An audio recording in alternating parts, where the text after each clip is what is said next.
Hi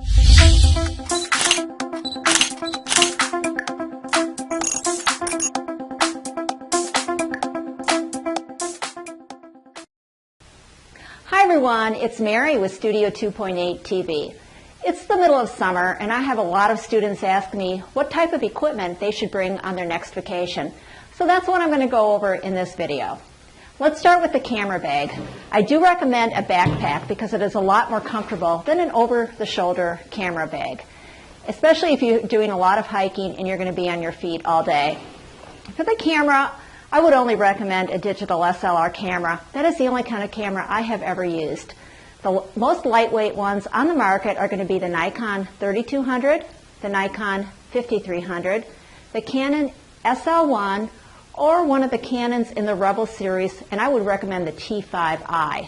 The Canon SL1 is actually the lightest and most compact digital SLR camera on the market.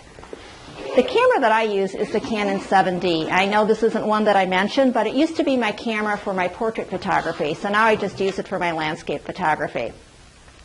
So I recommend getting a battery pack or a battery grip for your camera because it holds 2 batteries instead of the standard one. And you do this so you don't run the risk of having your battery die out in the middle of the day. Now I recommend 2 lenses.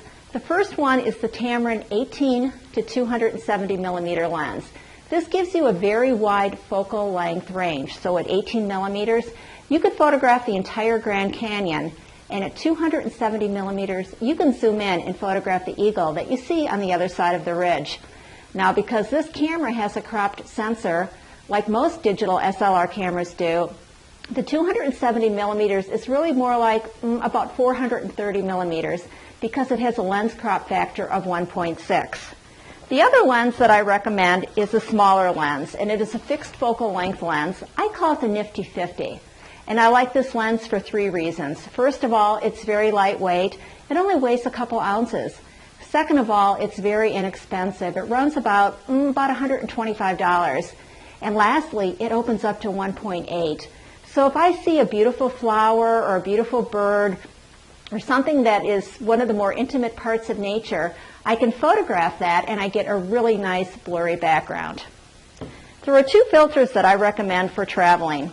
The first one is the polarizing filter.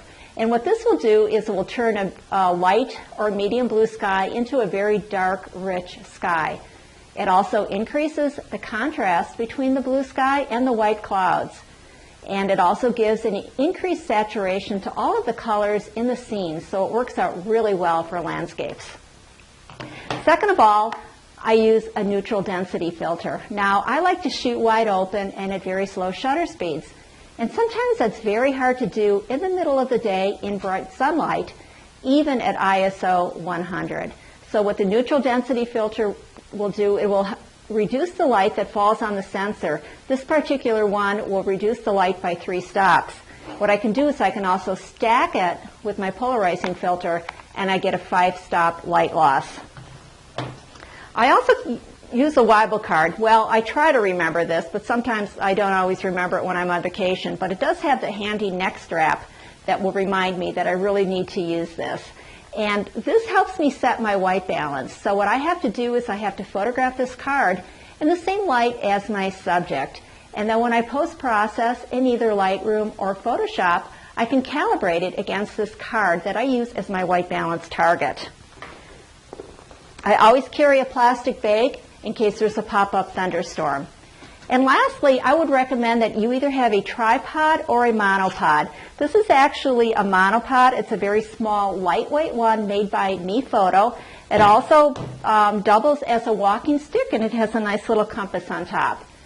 So there you go. This is what I would recommend for your next vacation. Thanks for joining, and we'll see you back here for the next video.